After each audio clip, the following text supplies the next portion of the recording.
कैसे हो आप सब? आप सभी का स्वागत है मेरा दूरदर्शन मेरा विद्यालय के आज के एपिसोड में। मैं उम्मीद करता हूं कि आपको जो घर पर विद्यालय का अनुभव मिल रहा है आप उसे बहुत एंजॉय कर रहे हैं और साथ साथ पढ़ाई भी कर रहे हैं और खुद का ध्यान भी रख रहे हैं। तो आइए देखते हैं आज के एपिसोड में हम क्या क्या पढ़ने वाले हैं। आज के एपिसोड में हम कक्षा 9वीं के गणित का पाठ हेरोन का सूत्र पढ़ेंगे और विज्ञान में बल तथा गति के नियम को जानेंगे। बच्चों, कक्षा 9 की पढ़ाई के बाद हम एक बहुत रोचक कहानी देखेंगे। मैं जानता हूं यह कहानी हम बहुत दिनों बाद लेकर के आए हैं, लेकिन मैं आशा करता हूं आप सभी बहुत मिस कर रहे थे कहानी को। कहानी के बाद हम कक्षा 10 की पढ़ाई शुरू करते हुए गणित के पाठ को कंटिन्यू करेंगे, जो कि था हमारा pair of linear equations in two variables. उसके बाद बच्चों विज्ञान का पाठ कंटिन्यू करते हुए अम्ल, क्षारक एवं लवण को पढ़ेंगे और आज का एपिसोड समाप्त करेंगे। तो चलिए शुरू करते हैं आज के एपिसोड को।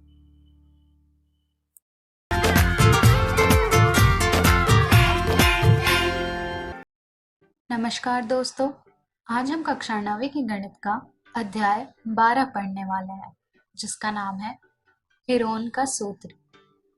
इस अध्याय को हमने 4 भाग में बांटा है। आज हम हेरोन का सूत्र का भाग 1 पढ़ने वाले हैं। आज के इस वीडियो में हम पढ़ेंगे परिचय, अर्थात इस अध्याय को शुरू करने से पहले आपको जिन चीजों की जानकारी होनी चाहिए वो एक बार दोहराएंगे हम। तो चलिए आगे बढ़ते हैं और शुरू करते हैं हम हमारा आज का भाग। इस अध्याय में सबसे मुख्य 2 चीजें हैं, परिमाप और क्षेत्रफल। आइए जानते हैं कि क्या होते हैं ये। अनुप्रायोगिक गणित 2 आकृति दिख रही है। इनमें से एक है वर्ग और दूसरा है आयत। इन आकृतियों को चारों ओर से घेरने वाली रेखा की लंबाई को हम कहते हैं परिमाप। अर्थात परिमाप क्या होता है? किसी आकृति, क्षेत्र आदि को चारों ओर से घेरने वाली रेखा की लंबाई परिमाप होती है। चलिए अब हम बढ़ते हैं क्षेत्रफल की तरफ। इन आकृति वर्गमूल रंगीन भाग दिख रहा है, वो है हमारी आकृति का क्षेत्रफल। अर्थात क्षेत्रफल क्या होता है? किसी ज्यामितीय आकृति द्वारा त्रिभुज की जाने वाला स्थान के माप को आकृति का क्षेत्रफल कहते हैं। चलिए अब हम आयत और वर्ग के परिमाप और क्षेत्रफल के सूत्र को दोहराते हैं। आयत का क्षेत्रफल होता है लंबाई गुने चौड़ाई। आयत का परिमाप होता है 2 गुने लंबाई योग चौड़ाई।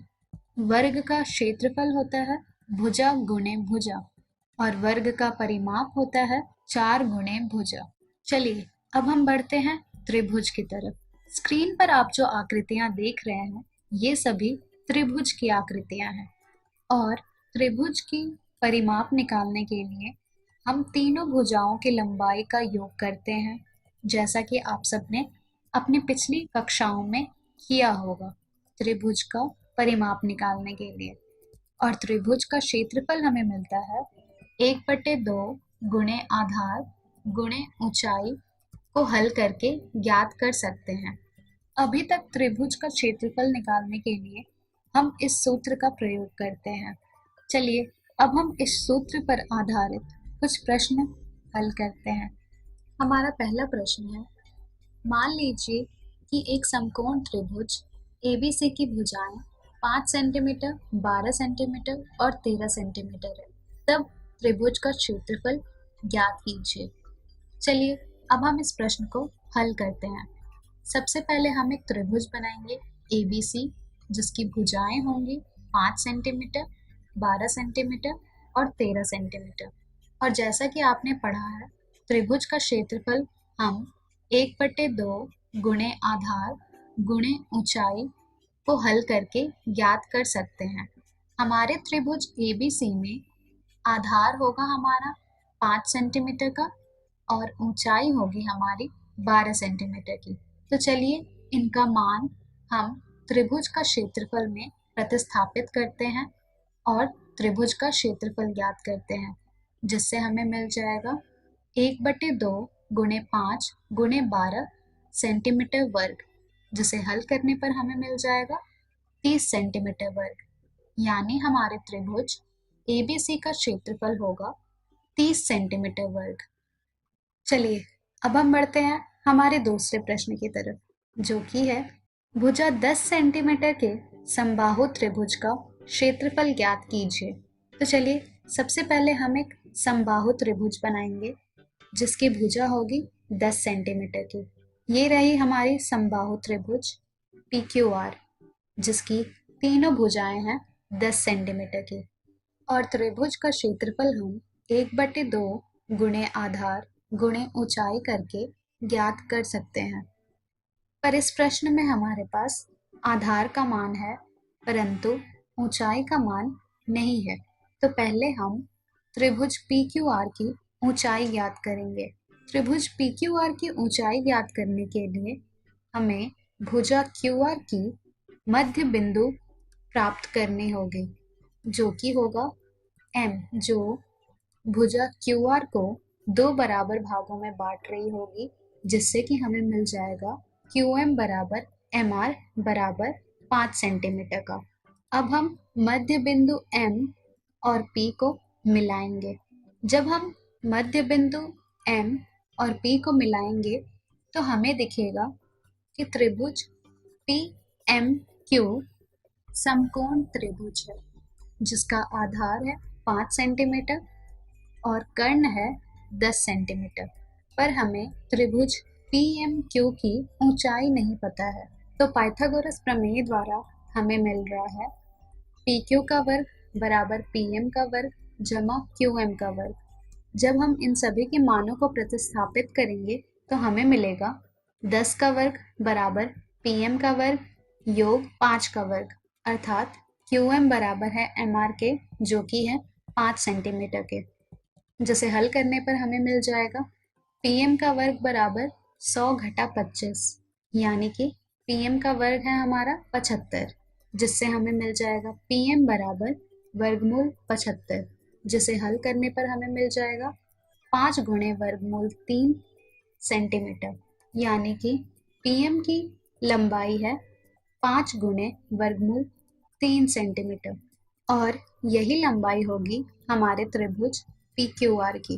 तो चलिए अब हमारे पास त्रिभुज का आधार भी है और ऊंचाई भी है, तो इनके मान को प्रतिस्थापित करके हम त्रिभुज का क्षेत्रफल ज्ञात कर सकते हैं, जिससे हमें मिल जाएगा त्रिभुज PQR का क्षेत्रफल बराबर 1/2 गुणे आधार गुणे ऊंचाई, जिसे हल करने पर हमें मिल जाएगा 1/2 गुणे 10 गुणे 5 गुणे वर्गमूल 3 सेंटीमीटर का वर्ग, जिसे हल करने पर हमें मिल जाएगा 25 गुणे वर्गमूल 3 सेंटीमीटर वर्ग।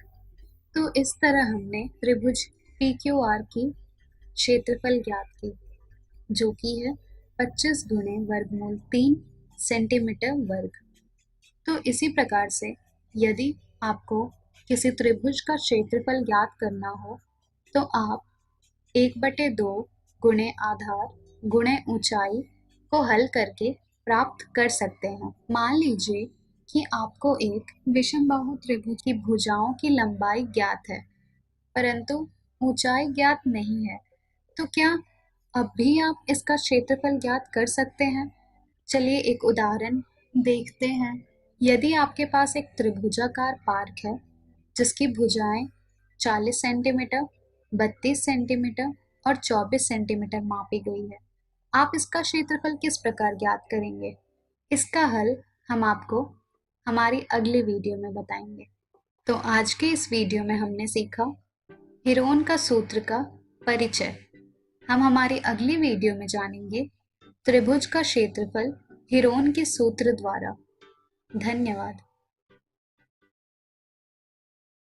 यदि आपको त्रिभुज का क्षेत्रफल हेरोन के सूत्र द्वारा ज्ञात करना है।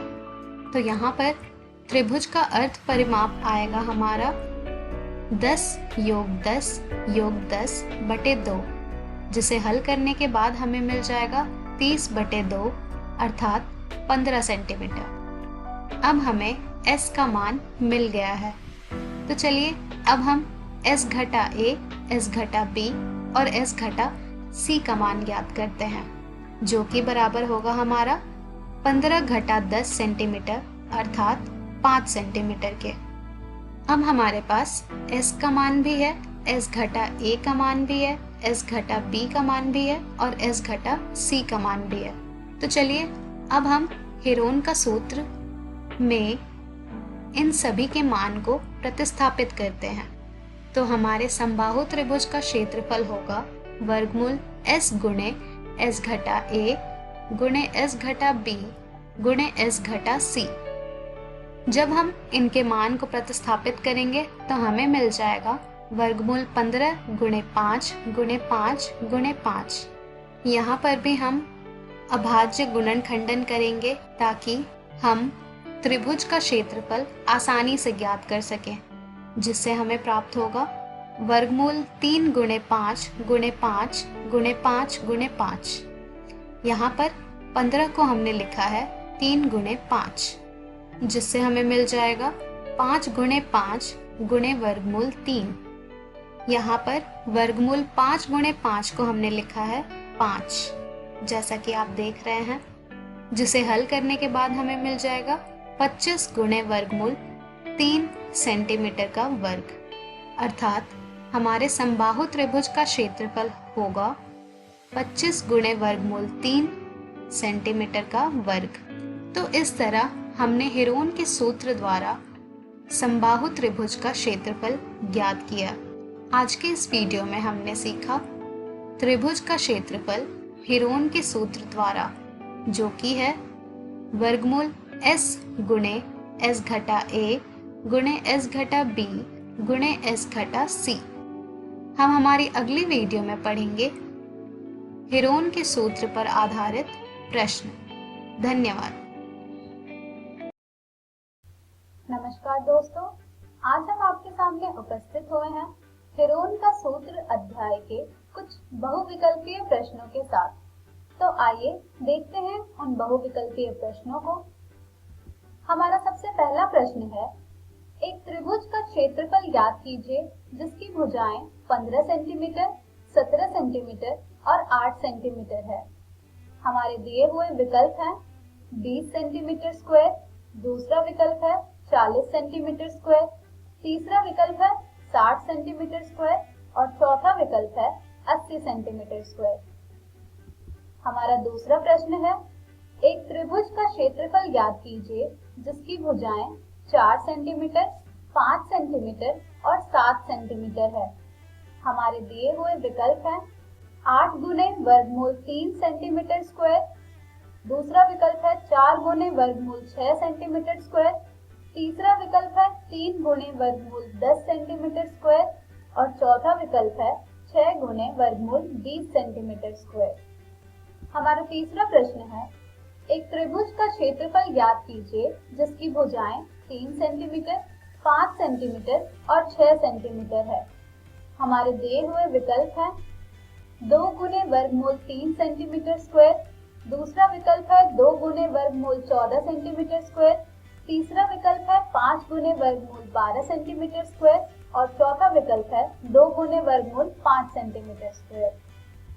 हमारा चौथा प्रश्न है, एक त्रिभुज का क्षेत्रफल ज्ञात कीजिए जिसकी भुजाएं 8 सेंटीमीटर, 11 सेंटीमीटर और 13 सेंटीमीटर है। हमारे दिए हुए विकल्प हैं 8 गुने वर्गमूल 30 सेंटीमीटर स्क्वायर, दूसरा विकल्प है 4 गुने वर्गमूल 10 सेंटीमीटर स्क्वायर, तीसरा विकल्प है 3 गुने वर्गमूल 100 सेंटीमीटर स्क्वायर और चौथा विकल्प है 6 गुने वर्गमूल 200 सेंटीमीटर स्क्वायर। हमारा पांचवा प्रश्न है, एक त्रिभुज का क्षेत्रफल ज्ञात कीजिए जिसकी भुजाएं 8 सेंटीमीटर, 5 सेंटीमीटर और 5 सेंटीमीटर है। हमारे दिए हुए विकल्प हैं 12 सेंटीमीटर स्क्वायर, दूसरा विकल्प है 65 सेंटीमीटर स्क्वायर, तीसरा विकल्प है 17 सेंटीमीटर स्क्वायर और चौथा विकल्प है 6 सेंटीमीटर स्क्वायर। चलिए अब हम पढ़ते हैं इन बहुविकल्पीय प्रश्नों के सही उत्तर की ओर। हमारे सबसे पहले प्रश्न का सही उत्तर है सी, यानी कि तीसरा विकल्प। हमारे दूसरे प्रश्न का सही उत्तर है बी, यानी कि दूसरा विकल्प। हमारे तीसरे प्रश्न का सही उत्तर है बी, यानी कि दूसरा विकल्प। हमारे चौथे प्रश्न का सही उत्तर है ए, यानी कि पहला विकल्प। और हमारे पांचवें प्रश्न का सही उत्तर है ए, यानी कि पहला विकल्प। धन्यवाद।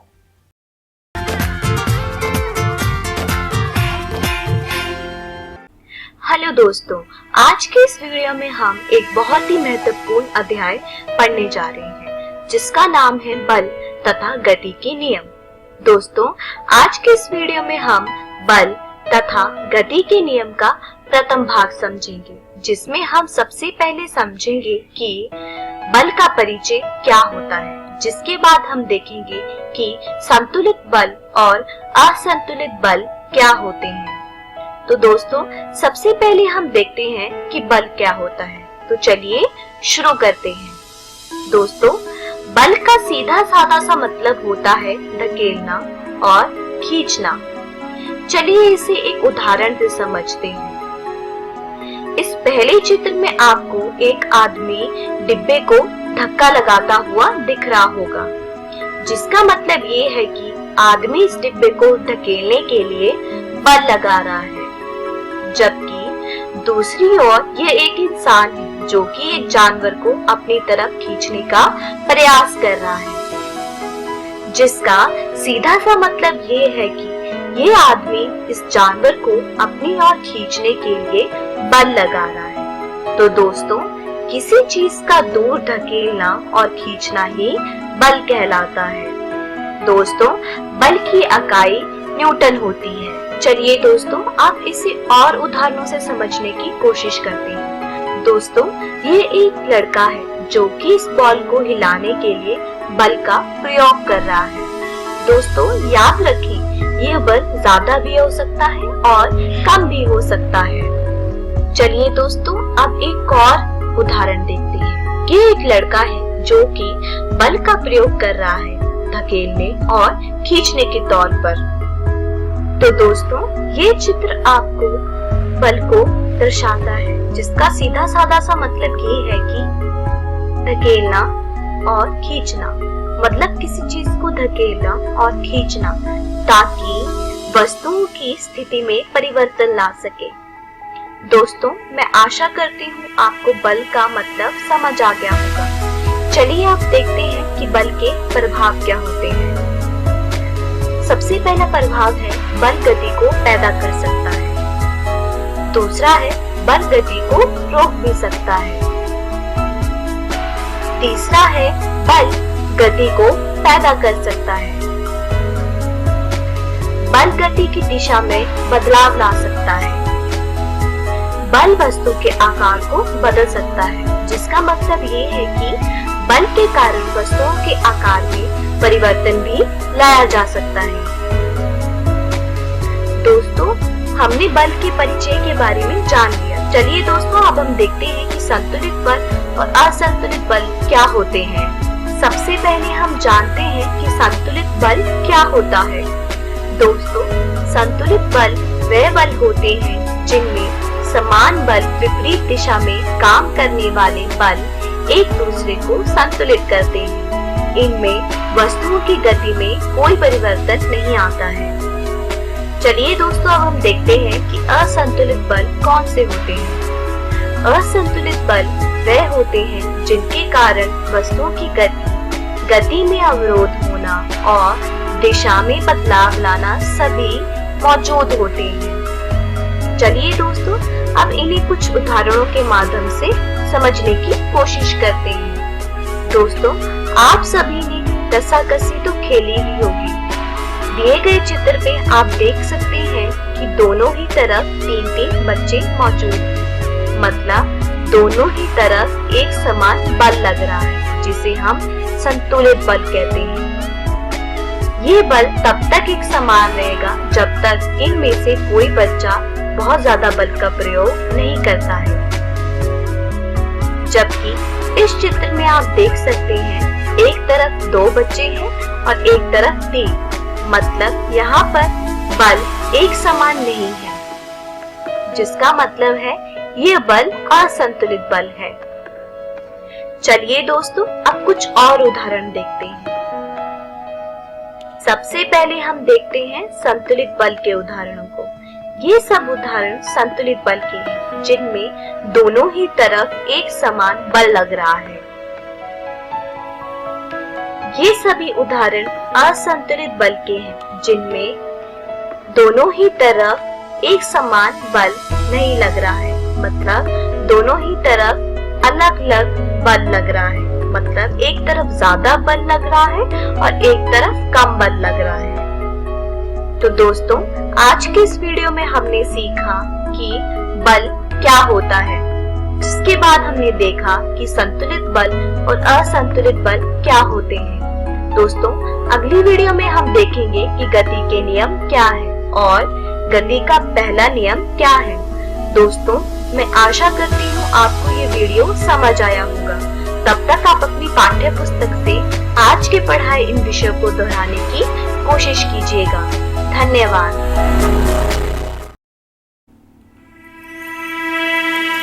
बल की इकाई क्या है? What, centimetre, kilometre, Newton. क्या बल गति बदल सकता है? नहीं, हाँ, निश्चित नहीं, ऊपर में से कोई नहीं। बल के प्रभाव क्या है? बल गति पैदा कर सकता है, बल गति को बदल सकता है, बल वस्तु के आकार को बदल सकता है। ऊपर दिए गए सभी। संतुलित बल क्या है? वस्तुओं की गति को बदलना, वस्तुओं की गति को नहीं बदलना, वस्तुओं की दिशा को बदलना, ऊपर में से कोई नहीं। निम्नलिखित में से कौन से असंतुलित बल का उदाहरण है? रस्सी कस्सा के दोनों तरफ 3-3 बच्चे, रस्सी कस्सा के एक तरफ 2 और दूसरी ओर 3 बच्चे, रस्साकस्सी की एक तरफ 2 और दूसरी ओर 2 बच्चे। ऊपर दिए गए सभी।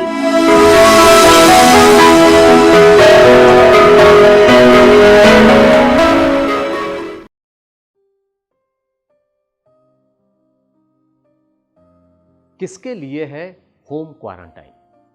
होम क्वारंटाइन की ज़रूरत ऐसे लोगों को है जो ऐसे देशों से आए हैं जहां के समुदाय में कोविड-19 या कोरोना वायरस से संक्रमण रहा हो, उसका प्रसार न हो, या फिर ऐसे लोग जो इन लोगों के साथ में, ऐसे समूहों के साथ में यात्रा करके आए हैं जो कोविड-19 या कोरोना वायरस से संक्रमित रहे हो या संभावित तौर पर भी संक्रमित रहे हो।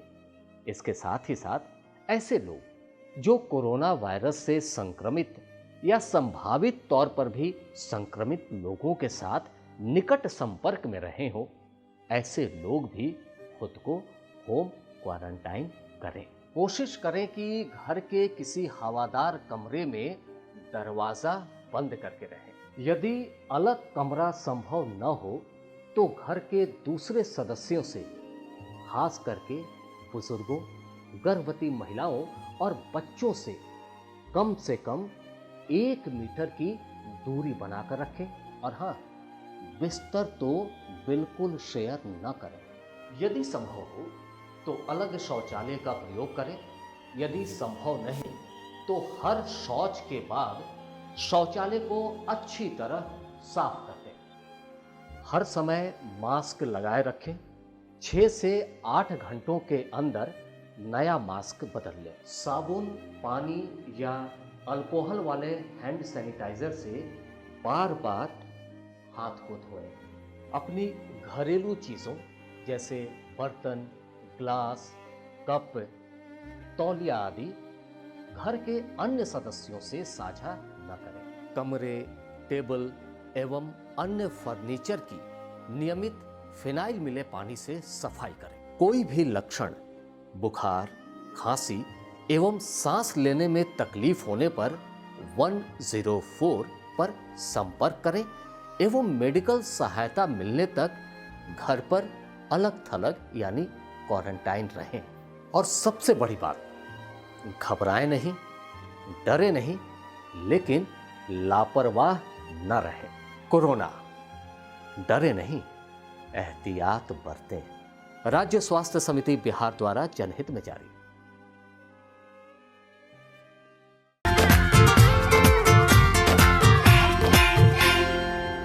नमस्कार दोस्तों, आज की इस वीडियो में आपका स्वागत है। तो हम पढ़ रहे हैं दो चरों वाले रैखिक समीकरण के युग्म, जिसको इंग्लिश में pairs of linear equation in two variables कहते हैं। तो आज की वीडियो में हम पढ़ेंगे इस चैप्टर का पार्ट 2 यानी कि दूसरी वीडियो। पार्ट 2 में हम पढ़ेंगे दो चरों वाले रैखिक समीकरण के युग्म, यानी कि आज की वीडियो में हम ओवरऑल ये देखेंगे कि अगर हमें समीकरण गिवन है, दो चरों वाले रैखिक समीकरण के युग्म दिए हुए हैं, तो क्या हम उन समीकरण के युग्मों के कोफिशिएंट्स यानी कि गुणांकों को देख करके बता सकते हैं कि उस समीकरण का हल है, बहुत सारे हल हैं, या सिर्फ एक हल है, या हल नहीं है। चलिए पढ़ते हैं इसके बारे में। दो चरों वाले रैखिक समीकरण के युग्म को हमने दो भागों में डिवाइड किया है। पहला है संगत यानी कि कंसिस्टेंट, और दूसरा है असंगत यानी इनकंसिस्टेंट। इनका अर्थ क्या होता है? संगत का अर्थ होता है कि समीकरण का हल है। अब एक है, दो है, बहुत सारे हैं, उस पर नहीं जाते हैं हम। इसका अर्थ सिर्फ ये है कि हल है। असंगत का अर्थ होता है कि इसका हल नहीं है। तो अब संगत को हम आगे फिर से दो भागों में डिवाइड करते हैं। पहला होता है प्रतिच्छेद करती हुई रेखाएं। इसका क्या अर्थ है कि दो चरों वाले रैखिक समीकरण का जो युग्म दिया हुआ है, उसको अगर हम ज्योमेट्रिकल मेथड से सॉल्व करें यानी ग्राफीय विधि से हल करें, तो उनकी जो दो रेखाएं होंगी वो प्रतिच्छेद करती हुई जाएंगी। और अगर ऐसा सीन है यानी रेखाएं प्रतिच्छेद करती हुई जा रही हैं, तो हमारे पास सिर्फ एक हल होगा, यानी कि केवल एक हल होगा, क्योंकि जहां से प्रतिच्छेद करेगी सिर्फ वो बिंदु जो है वो हल होगा। तो इसकी ग्राफ किस तरीके की होती है? इस तरीके की ग्राफ बनेगी। दो लाइन जा रही है जो एक दूसरे को प्रतिच्छेद करती हुई है। अगला है संपाती रेखाएं। संगत का दूसरा पॉइंट क्या है? संपाती रेखाएं।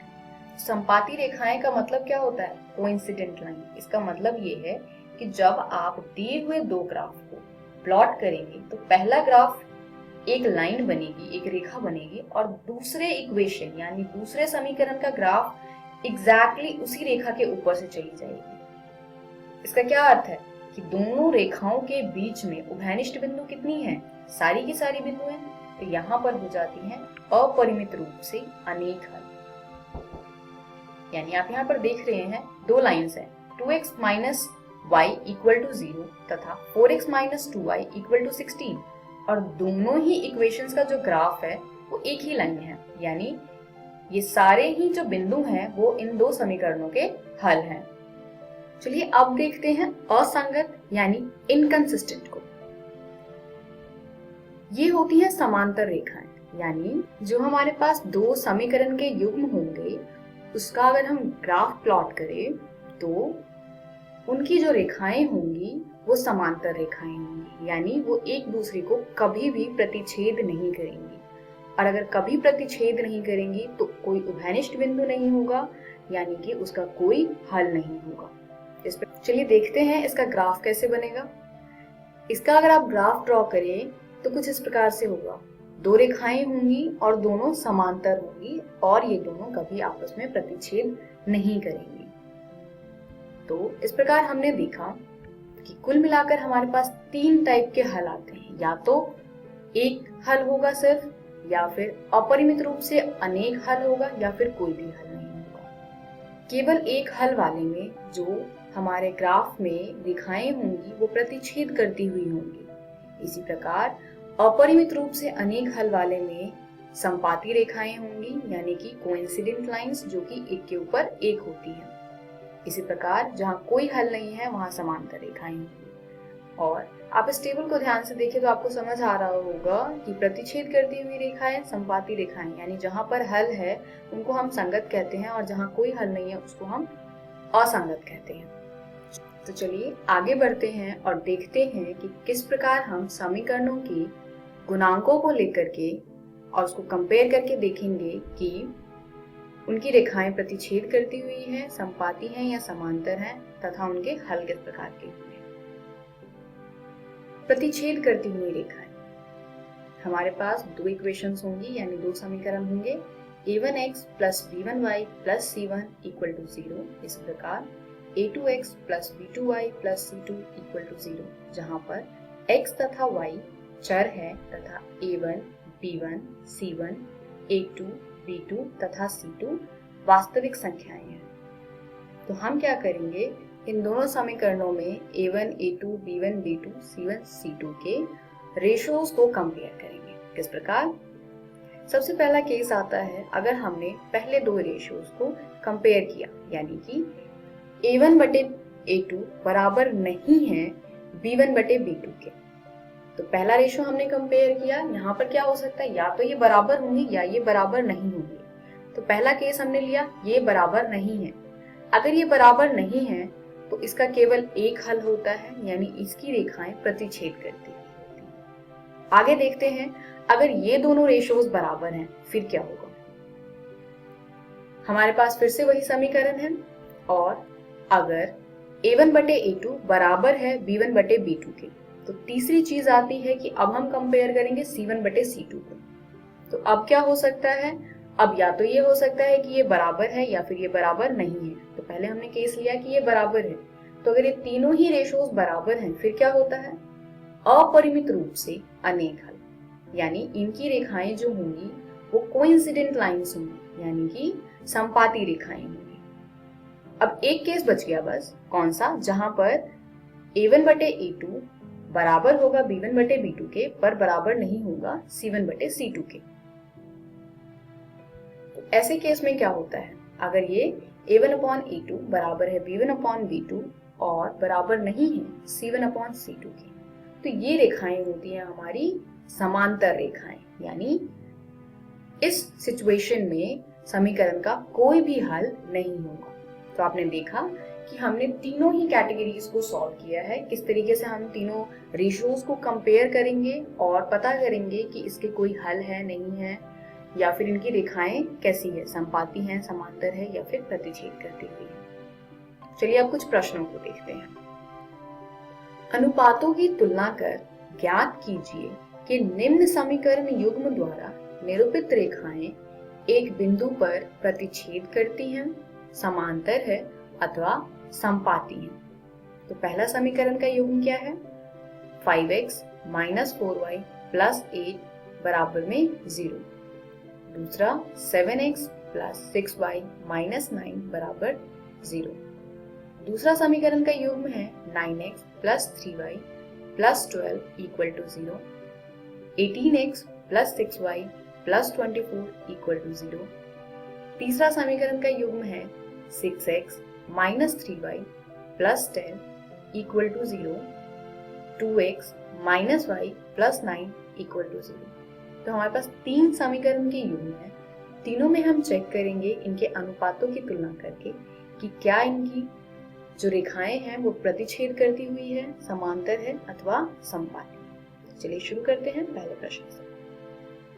यहाँ पर आप देख रहे हैं कि a1 बराबर है 5, b1 बराबर है -4 तथा c1 बराबर है 8 के पहले समीकरण से लिया हमने। इसी प्रकार दूसरे समीकरण से हमें प्राप्त होता है a2 बराबर 7, b2 बराबर 6 तथा c2 बराबर -9। तो हम क्या करेंगे, हम कंपेयर करेंगे a1 a2 के रेशियो को b1 b2 के रेशियो से एंड c1 c2 के रेशियो से।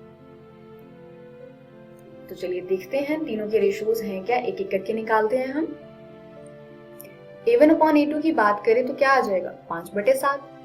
इसी प्रकार अगर हम b1 बटे b2 को देखें तो क्या आ जाएगा, -4/6। तो क्या 5/7 -4/6 के बराबर है? नहीं। तो क्योंकि ये दोनों बराबर नहीं है तो हमें आगे c1 और c2 को चेक करने की जरूरत ही नहीं है, क्योंकि ये यहीं पर बराबर नहीं है इसका अर्थ है कि a1/a2 b1/b2 के बराबर नहीं है, और अगर ये बराबर नहीं है इसका मतलब है इसका केवल एक हल है, यानी कि यूनिक सोल्यूशन है। और इनकी रेखाएं कैसी होंगी? प्रतिच्छेद करती हैं। चलिए दूसरा प्रश्न देखते हैं। दूसरा इक्वेशन है 9x + 3y + 12 = 0, 18x + 6y + 24 = 0। एक चीज और देखिएगा, यहाँ पर क्या है, इक्वल टू में 0 है। हो सकता है कुछ प्रश्नों में इक्वल टू में 0 ना हो, इक्वल के बाद y वाले टर्म हो या फिर अचर संख्याएं। तो आपको हमेशा इस फॉर्म में लिखना है पहले, उसके बाद ही प्रश्नों को हल करना है। यानी आपको समीकरणों को हमेशा a1x + b1y + c1 = 0 की फॉर्म में रखना है। बराबर में हमेशा 0 होना चाहिए। अब यहाँ अगर हम पहले समीकरण को देखें तो उससे हमें ज्ञात होता है कि a1 बराबर है 9 के, b1 बराबर है 3 के और c1 बराबर है 12 के। इसी प्रकार दूसरे समीकरण में a2 बराबर है 18 के, b2 बराबर है 6 के तथा c2 बराबर है 24 के।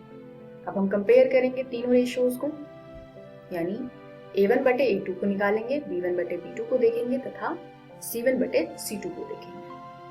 तो यहाँ आप देखिए a1/a2 क्या है? 9/18 यानी कि 1/2। इसी प्रकार अगर हम b1/b2 को देखें तो b1/b2 क्या है? b1 3 है और b2 6 है, तो 3/6 क्या हो जाएगा? 1/2। इसी प्रकार अगर हम c1/c2 को देखें, c1 12 है और c2 24 है, तो c1/c2 बराबर हो जाएगा 12/24, यानी ये भी बराबर हो गया 1/2 के। तो यहाँ पर आप देख पा रहे हैं कि a1/a2, b1/b2 तथा c1/c2 तीनों का ही मान क्या है? 1/2, यानी तीनों क्या है? आपस में बराबर है। यानी हम कह सकते हैं 9/18 बराबर है 3/6 के, बराबर है 12/24 के, और ये तीनों ही मान 1/2 के बराबर है। यहाँ से हमें ज्ञात होता है कि a1/a2 बराबर है b1/b2 बराबर है c1/c2 के। ये कौन सा केस था?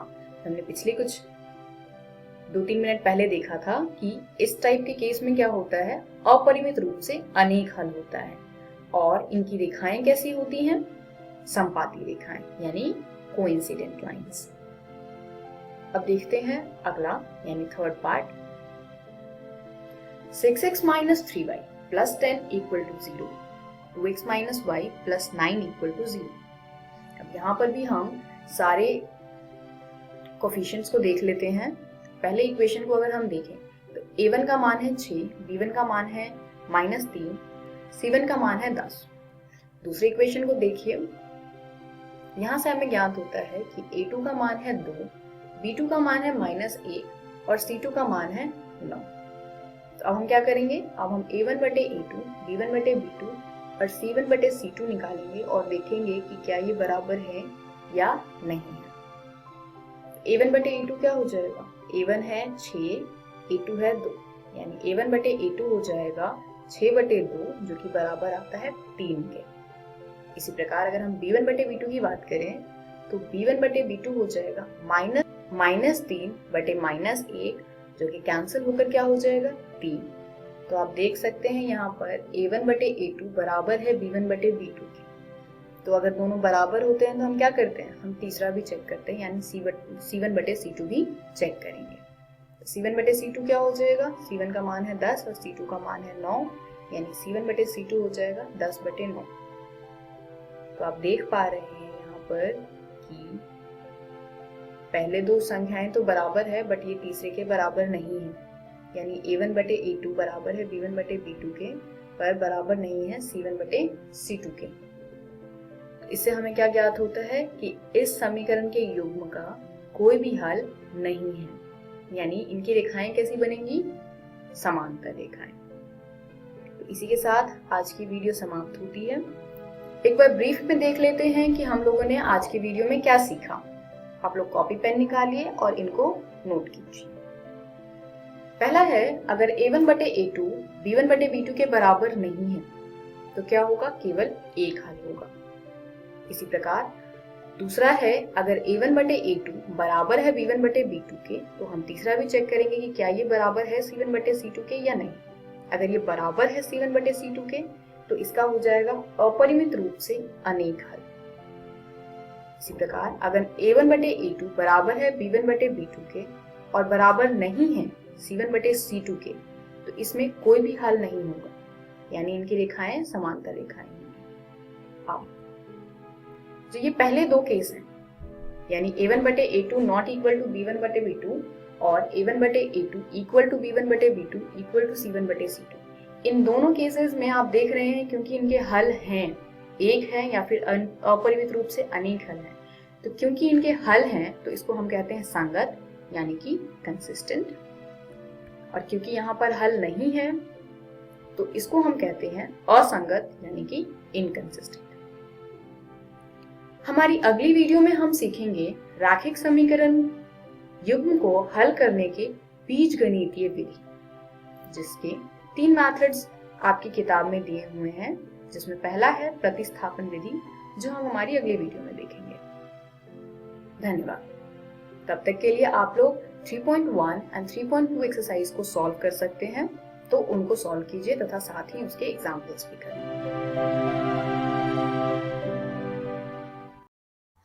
नमस्कार दोस्तों, 2 चरों वाले रैखिक समीकरण के युग्म, डेली टेस्ट 2।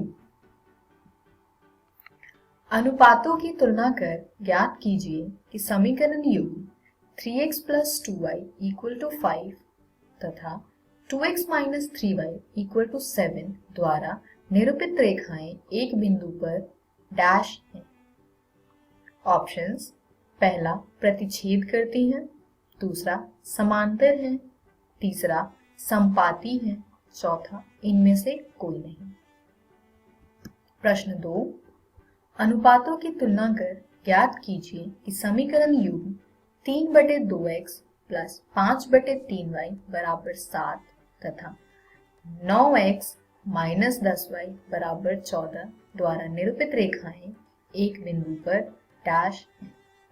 ऑप्शंस: प्रतिच्छेद करती हैं, दूसरा समांतर है, तीसरा समपाती है, चौथा इनमें से कोई नहीं। प्रश्न 3, अनुपातों की तुलना कर ज्ञात कीजिए कि समीकरण युग्म 2x - 5y = 5 तथा 4x - 10y = 10 द्वारा निरूपित रेखाएं एक बिंदु पर डैश हैं। ऑप्शन: प्रतिच्छेद करती हैं, समांतर हैं, समपाती हैं, इनमें से कोई नहीं। प्रश्न 4, अनुपातों की तुलना कर ज्ञात कीजिए कि समीकरण युग्म 3x + 7y = 5 तथा 9x - 3y = 7 द्वारा निरूपित रेखाएं एक बिंदु पर डैश हैं, प्रतिच्छेद करती हैं, समांतर हैं, समपाती हैं, इनमें से कोई नहीं। प्रश्न 5, अनुपातों की तुलना कर ज्ञात कीजिए कि समीकरण युग्म x + y + 5 = 0 तथा 2x + 2y = 10 द्वारा निरूपित रेखाएं एक बिंदु पर डैश हैं। ऑप्शंस: प्रतिच्छेद करती हैं, समांतर हैं, समपाती हैं, इनमें से कोई नहीं। करेक्ट आंसर यानी कि सही उत्तर: पहले का A, दूसरे का A, तीसरे का C, चौथे का A, पांचवे का B।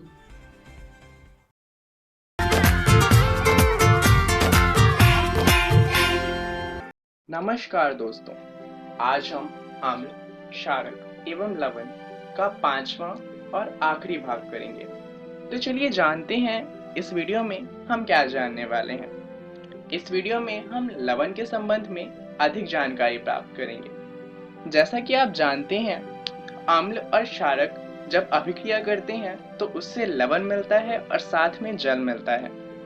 यहाँ पर जो लवण है उनका कई जगहों पर इस्तेमाल होता है, तो इसलिए लवण के बारे में पढ़ना जरूरी हो जाता है। तो चलिए इस वीडियो में हम इन्हीं के बारे में जानेंगे। तो कुछ सवाल हैं जो लवण से जुड़े हुए हैं, जैसे कि लवण के प्रकार कितने हैं। दूसरा, कि उनके बीच में अंतर कैसे किया जा सकता है।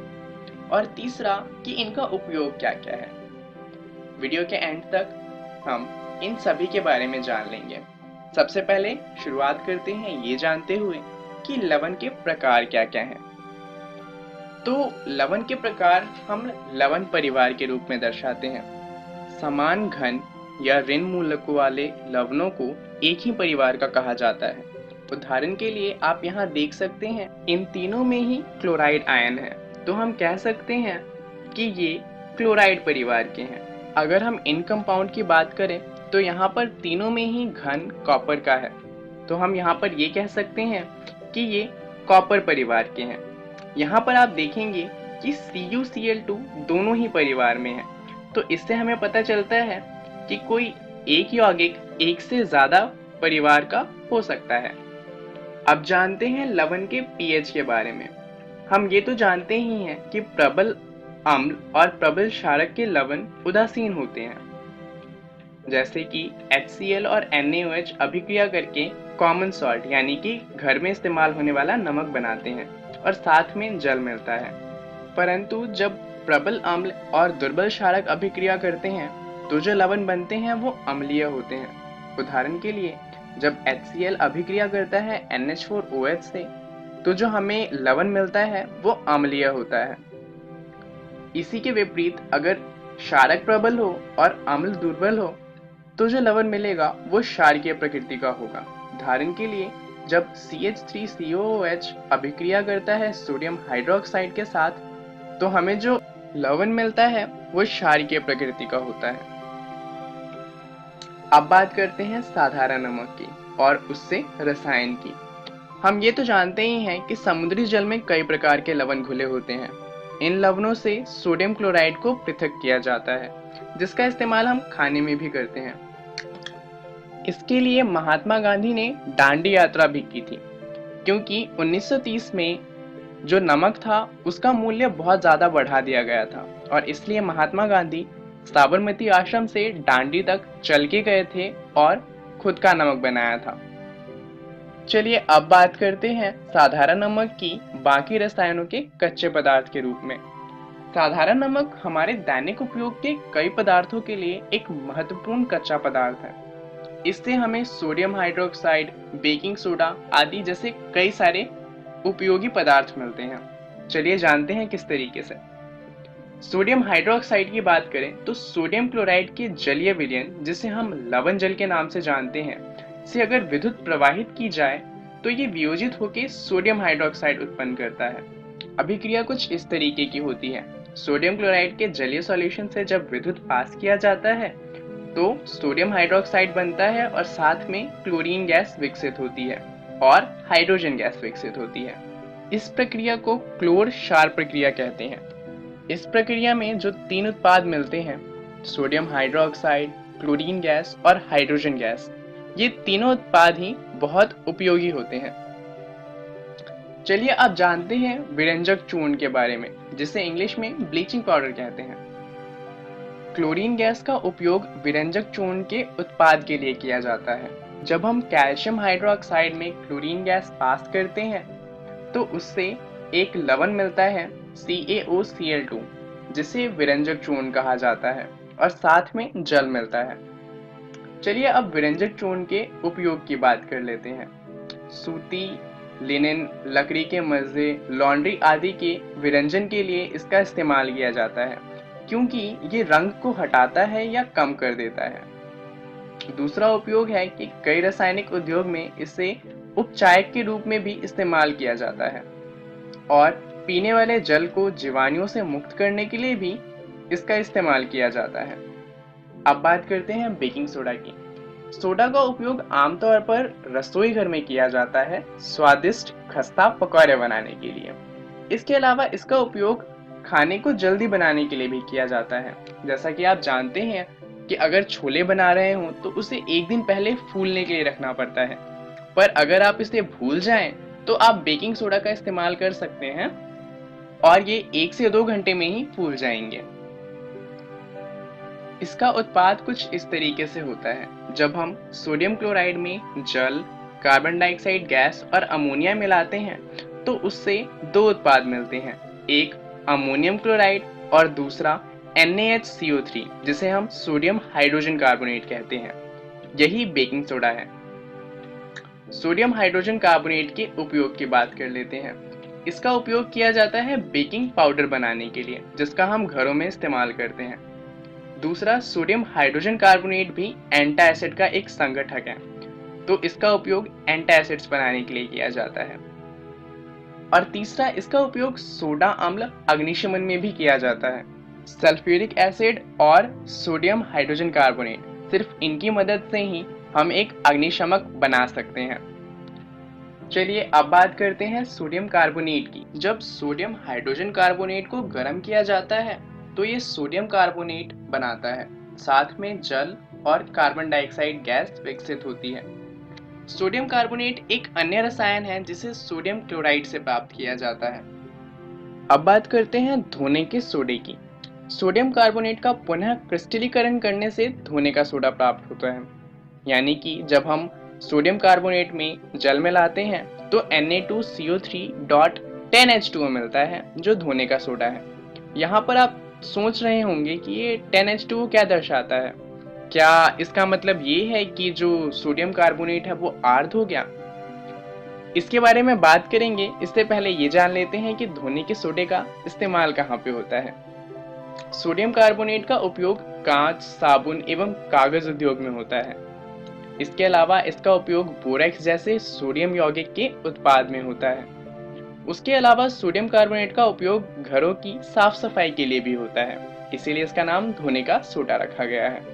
इसके अलावा ये जल की स्थायी कठोरता को भी हटा सकता है और इसका उपयोग उसके लिए भी किया जाता है। चलिए अब बात करते हैं वो .10H2O का क्या मतलब था। क्या लवण के क्रिस्टल वास्तव में शुष्क होते हैं? कॉपर सल्फेट नीले कलर का होता है। जब हम इसे गर्म करते हैं तो ये सफेद कलर में बदल जाता है और इसमें फिर से पानी मिलाने पे ये वापस नीला हो जाता है। दरअसल शुष्क दिखने वाला ये कॉपर सल्फेट क्रिस्टल में क्रिस्टलन का जल होता है। वो जल जो इनके अंदर होता है इन्हें आर्द्र नहीं बनाता बल्कि इनका क्रिस्टल बनाता है। ऐसा ही एक अन्य लवण है जिप्सम, जिसके अंदर क्रिस्टलन का जल होता है। इसमें क्रिस्टलन के जल के दो अणु होते हैं। जिप्सम को जब हम 373 केल्विन पर गर्म करते हैं तब इसके जल के अणु का त्याग हो जाता है और यह कैल्शियम सल्फेट अर्धहाइड्रेट या हेमीहाइड्रेट बनाता है। इसे प्लास्टर ऑफ पेरिस कहते हैं, जिसका उपयोग हम कर सजावटी बर्तन बनाने के लिए या फिर प्लास्टर करने के लिए। तो चलिए जानते हैं इस वीडियो में हमने क्या सीखा। हमने जाना लवण के संबंध में अधिक जानकारी। धन्यवाद।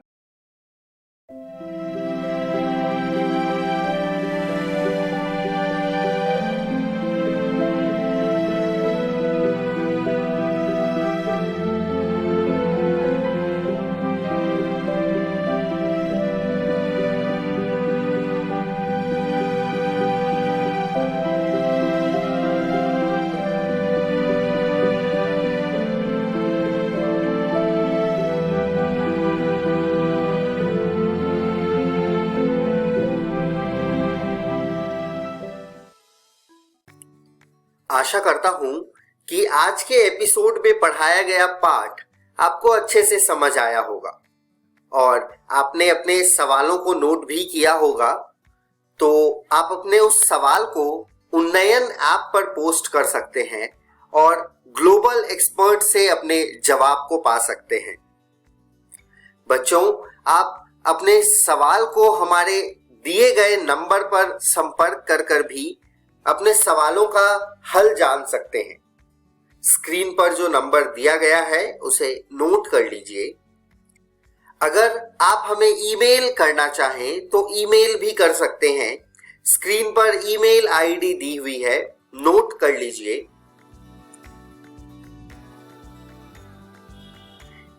इस एपिसोड का पुनः प्रसारण इसी चैनल पर संध्या 3:05 से 4 बजे तक आएगा। तो बच्चों, इस एपिसोड को आप दोबारा भी देख सकते हैं। एक आवश्यक सूचना, यह वीडियो BEPC के वेबसाइट पर भी उपलब्ध है, तो आप वेबसाइट नोट कर लीजिए www.bepcssa.in। इस वेबसाइट पर डिजिटल लर्निंग सेक्शन में जाकर भी आप इस वीडियो को देख सकते हैं। मिलते हैं बच्चों अगले एपिसोड में कुछ और रोचक कहानी और कुछ और पाठ के साथ। तब तक के लिए घर पर रहें, सुरक्षित रहें और पढ़ते रहें। बाय बाय बच्चों।